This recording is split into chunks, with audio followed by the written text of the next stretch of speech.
Assalamualaikum warahmatullahi wabarakatuh. Ke teman-teman hobi, ini pagi hari yang bisa dibilang sejuk karena hujan. Barusan saya mau mengambil ulat kandang buat breeding triplek saya. Sekalinya banyak banyak terdapat maggot yang biasa dipakai buat pakan ternak atau buat indukan lele juga bisa. Sekalinya banyak di sini maggotnya. Saya udah ngambil maggot, ini dapat segini, ini masih banyak lagi di sini. Itu kepik-kepiknya itu. Padahal saya ini tadinya pakai media asal-asalan, coba-coba aja. Sekalinya memang bisa lihat ulat kandang kita juga. Ini singkong bekas. Saya memanfaatkan singkong bekas dari industri ya. Kebetulan teman saya produksi keripik singkong, dan bekas-bekasnya saya minta buat pakan ulat. Cuman nggak disangka, di luar dugaan. Kalinya singkong-singkong yang buruk, yang kena air tuh, yang buruk busuk gitu maksudnya, yang busuk kalinya mengundang lalat PSP ya, lalat PSP bertelur di sini. Kalinya banyak maggotnya, sehat-sehat itu maggotnya. Ini saya buka di sini tadi, kita buka lagi sebelahnya. Ini lumayan juga ini kalau saya budidaya khusus maggot, cuman karena tempatnya udah sempit, tapi kedepannya mau saya pikirkan ini peluang bisnis juga. Selain ulat kandang buat breeding ciblek saya, maggot juga peluang bisnis yang lumayan. Ini saya ambil buat ini ya, buat burung saya. Maggot ini buat burung ruak-ruak. Jadi sekalian ngambil ulat kandang, ngambil maggot juga. Kebetulan saya punya burung ruak-ruak yang masih anakan, mau saya coba kasih ini. Karena setahu saya ruak-ruaknya dikasih yang bergerak-gerak pasti dia makan. Lumayan. Ini ilmu yang didapat tanpa sengaja ya.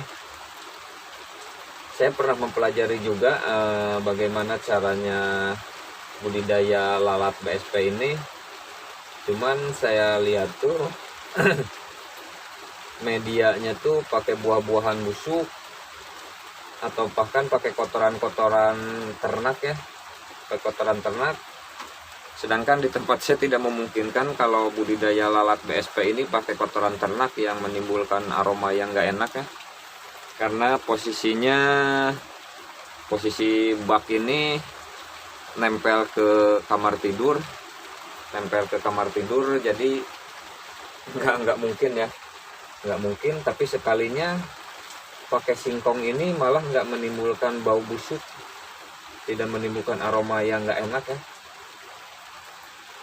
Ini biasa aja, nggak bau.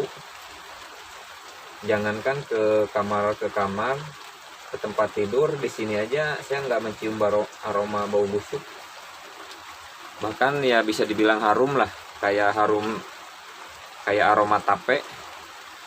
Nah ini baru segini saya ambil, masih banyak lagi, tapi ini udah kebanyakan.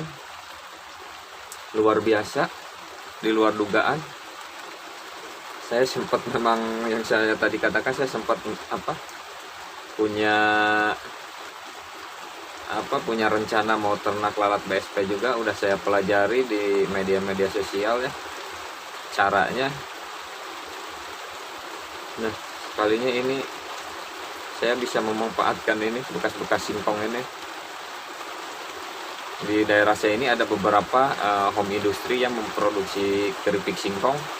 Kemungkinan ada juga bekas-bekas singkong ini, irisan-irisan bekas singkong ini mau saya datangi mau saya minta, kalau mereka buang mau saya minta, saya mau memperbanyak ini budidaya lalat BSP sama ulat kandang buat breeding ciblek saya.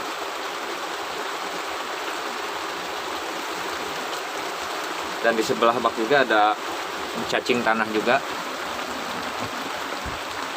Saya nyoba ngembang biakan cacing tanah juga. Dan di sini juga saya lihat ada maggot juga, banyak juga. Karena di sini cenderung lebih basah dibandingkan yang barusan. Nah, ini teman-teman, ada lalatnya yang baru netas. Nah, ini dia lalat BSP. Nah, ini tertutup, tempatnya tertutup, tapi kalau dia terbang dia bisa keluar. Harusnya kan kalau memang benar-benar di budidaya atau di ternak ini harus tertutup biar nggak kabur, tapi saya biarkan dia kabur saja. Jadi dia nanti dipancing pakai aroma ini aroma. Wih, banyak ini, Wih, lihat teman-teman. Ih, yang ini banyak. Nah,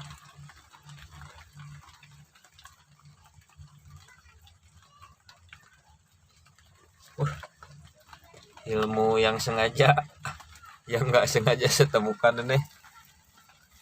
Sekalinya bisa pakai singkong bekas tanpa menimbulkan bau.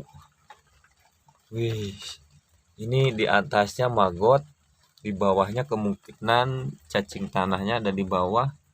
Karena maggot ini nggak terlalu suka panas ya. Ini panas di bawahnya. Mungkin karena busukan-busukan dari singkong. Luar biasa banyak maggotnya, tanpa harus mengurung indukan lalat BSP nya. Ini banyak sampah ini biar sengaja saya simpan. Tuh, ini dia baru netas. Kemungkinan dia kalau mau nelor ke sini lagi. Nah, teman-teman, ini dia lalatnya.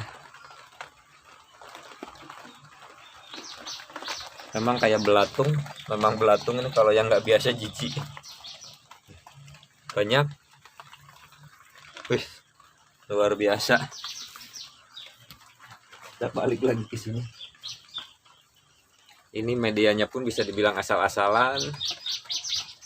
Tempatnya juga asal-asalan juga. Memanfaatkan barang yang ada aja.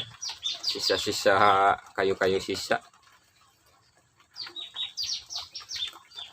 Ini semua cuma memanfaatkan aja ya. Ini singkong bekas. Ini bekas juga. Ini bekas kotoran ikan patin. Kalau saya lihat ini adalah dedak ya, dedak kasar yang nggak dicerna sama ikan patin. Jadi dia lebih ringan dan saya tebar juga nggak padat. Jadi ulat juga bisa masuk ke sampai ke dasar sini ya. Banyak ulatnya.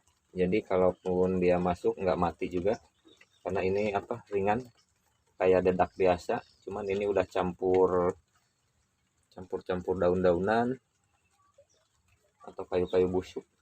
Dan saya ngambilnya dari sungai, dari parit pembuangan kolam patin.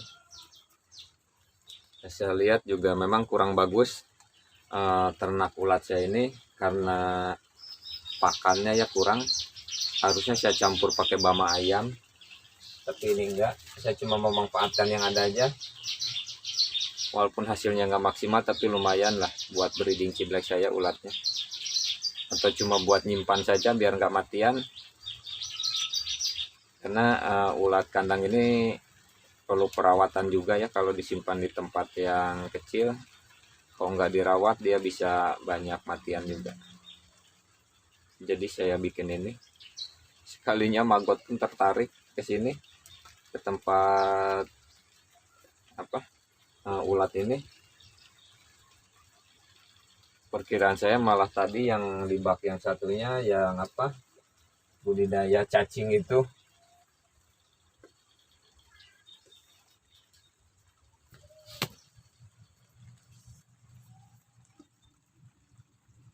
kepik, dia masuk ke dalam.